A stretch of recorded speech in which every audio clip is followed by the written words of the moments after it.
पिछले एक साल में BNB कॉइन 3,000 रुपये से 30,000 रुपये तक चला गया और बीच में तो ये 50,000 रुपये का भी बिक रहा था। आखिर ऐसा है क्या इस कॉइन में? और इस वीडियो के एंड तक आप खुद से डिसाइड कर पाओगे कि क्या आपको इसमें इन्वेस्ट करना भी चाहिए या नहीं।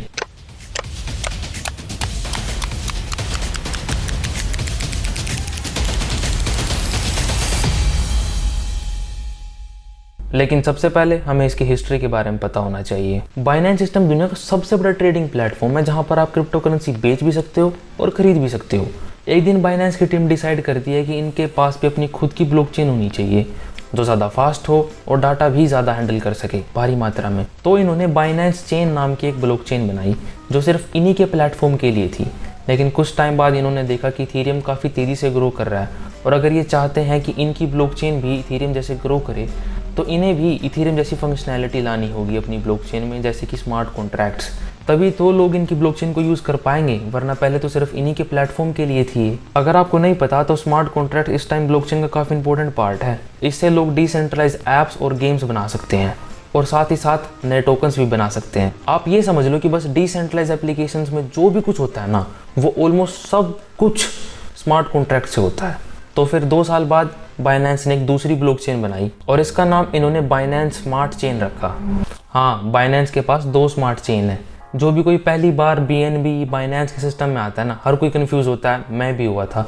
पर अब याद रखना, बाइनेंस के पास 2 चेन्स हैं, पहली बाइनेंस चेन, दूसरी बाइनेंस स्मार्ट चेन। अगर आपने गलती से एक चेन से दूसरी चेन में क्रिप्टो करेंसी ट्रांसफर कर दी ना, तो वो क्रिप्टो स्पेस में गुम हो जाएगी। तो ध्यान रखना इस बात का। बाय द वे, जब बाइनेंस अपनी नई ब्लॉकचेन बना रहा था ना, तो इन्होंने बिल्कुल जीरो से खुद से कोड नहीं लिखा, बल्कि इन्होंने इथेरियम का कोड पूरा का पूरा कॉपी कर लिया, जिससे इथेरियम की फंक्शनैलिटी भी इनकी ब्लॉकचेन में आ गई। और उसके बाद थोड़े बहुत कोड में चेंज कर दिए, जिससे इनकी ब्लॉकचेन थोड़ी सी फास्ट होगी और सबसे बड़ी बात, सस्ती होगी। तो उस टाइम क्या होता था कि जैसे कहीं पे कोई क्रिप्टो करेंसी बैन होगी या फिर नया रूल आ गया, तो हर कोई एकदम से ट्रांजेक्शन करता था और उस टाइम पे इथेरियम में कॉस्ट पर ट्रांजैक्शन इतनी ज़्यादा हो जाती थी कि वो आम इंसान के बस से बाहर थी। कई बार तो उनका पोर्टफोलियो भी इतने का नहीं होता था जितनी की एक ट्रांजैक्शन होती थी। लेकिन इन चेंजेस के कारण है ना, थोड़ी सी डिसेंट्रलाइजेशन कम होगी, जिसके बारे में हम आगे बात करेंगे, लेकिन सस्ती होगी। इथेरियम का कोड कॉपी करने से इन्हें एक और फायदा हुआ। पहले डेवलपर्स इथेरियम की ब्लॉकचेन में लॉक हो गए थे, मतलब कि अगर उन्हें अपने प्रोजेक्ट की ब्लॉकचेन चेंज करनी है तो उन्हें पहले पूरा कोड चेंज करना पड़ता था, जो कि कोई आसान काम नहीं था।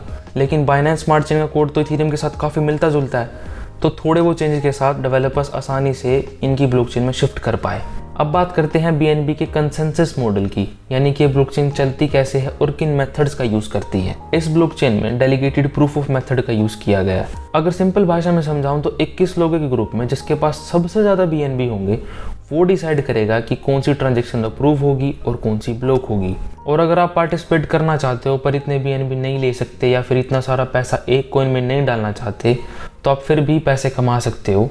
बस आपको अपने BNB टॉप वैलिडेटर को कुछ टाइम के लिए देने होंगे और बदले में वो अपनी कमाई में से कुछ हिस्सा आपको देगा। ये मेथड थोड़ा सा सेंट्रलाइज है, लेकिन फिर वही फीस कम हो गई है इससे। और सबसे बड़ी बात, ट्रांजैक्शंस पर सेकंड काफ़ी इंक्रीज हो पाई। स्टेकिंग के बारे में अगर आप ज़्यादा जानना चाहते हो तो आप ये वाली वीडियो देख सकते हो। इस टाइम ये ब्लॉकचेन इतनी ज़्यादा सस्ती है कि लिटरली कोई भी 100 से भी ज़्यादा ट्रांजैक्शंस कर सकता है, वो भी $1 से भी कम में। और यहीं दूसरी साइड इथेरियम की ट्रांजैक्शन $50 तक चली जाती हैं और कॉम्प्लेक्स स्मार्ट कॉन्ट्रैक्ट्स की तो इससे भी ज़्यादा। अगर सिंपल भाषा में समझाऊं तो इस ब्लॉकचेन पे कोई भी अपना बहुत कम खर्चे के साथ टोकन बना सकता है। लेकिन इसके कारण है ना, अच्छे लोगों ने तो इसका यूज़ किया ही किया, साथ में स्कैमर्स ने बहुत फ़ायदा उठाया। पैनकेकस्वैप दुनिया का सबसे पॉपुलर डिसेंट्रलाइज एक्सचेंज है, जहां पर लोग एक कॉइन के बदले में दूसरा कॉइन एक्सचेंज कर सकते हैं। तो लोगों ने क्या किया, सस्ते में कॉइन बनाया और उसकी रेडिट पे खूब ऐड चलाई, पंप किया और उसके बाद निकल गए। और जैसे कि आपको सबको पता ही है कि ब्लॉकचेन में कोई रियल आइडेंटिटी तो होती नहीं है, तो किसी को पकड़ा भी नहीं जा सकता। लेकिन इन सारी चीज़ों के बाद भी ऐसे बहुत सारे यूनिक प्रोजेक्ट्स हैं जो इस टाइम सिर्फ BNB पे चल रहे हैं। तो अब आपको आइडिया हो गया है कि BNB क्या है और चीज़ें कैसे काम करती हैं। अब टोकनोमिक्स पे आते हैं। शुरुआत में 20 करोड़ BNB मिंट किए गए थे, जिसमें से आधे जुलाई 2017 को ICO के थ्रू बेच दिए गए थे। उस टाइम एक कॉइन 15 सेंट में बिका था। तो आप समझ लो, जिन लोगों ने उस टाइम इन्वेस्ट किया था ना, आज वो करोड़पति हैं। तो उस टाइम इन्होंने ICO के थ्रू $15 बिलियन कमाए थे। बाकी के 40% फाउंडर टीम को मिले, लेकिन सारे एक साथ नहीं मिले, हर साल 20% करके दिए गए, वरना वही टॉप वैलिडेटर होते आज। और बाकी के बचे 10% वो एंजल इन्वेस्टर्स को दिए गए। एक और चीज़ जो BNB कॉइन के बारे में काफ़ी इंटरेस्टिंग है वो ये है कि बाइनेंस कंपनी हर 3 महीने बाद अपने प्रॉफिट से अपना खुद का ही कॉइन खरीदती है और उसके बाद उसे डिस्ट्रॉय कर देती है। इससे सप्लाई तो डिक्रीज होगी लेकिन डिमांड तो वही है, तो फिर प्राइस बढ़ते हैं। और इन्होंने कहा ये ऐसा जब तक करेंगे जब तक 20 करोड़ की सप्लाई घट के 10 करोड़ नहीं रह जाती। BNB कॉइन के और भी काफ़ी सारे यूजेज हैं। सबसे पहला तो यही है कि बाइनेंस पे ट्रेडिंग फी कम हो पाई। कई वेबसाइट पे BNB से सामान खरीदने पर आपको डिस्काउंट भी मिलता है और पहले मुझे भी नहीं पता था, आप canva.com का सब्सक्रिप्शन भी BNB से ले सकते हो। One last thing, Binance company केमन आइलैंड्स में रजिस्टर्ड है। इनकी एक वेबसाइट है binance.com जो कि इंटरनेशनल है और दूसरी है binance.us जो कि US सिटीजन्स के लिए है, वहाँ के लोग के हिसाब से उसमें ट्विक्स किए हुए हैं।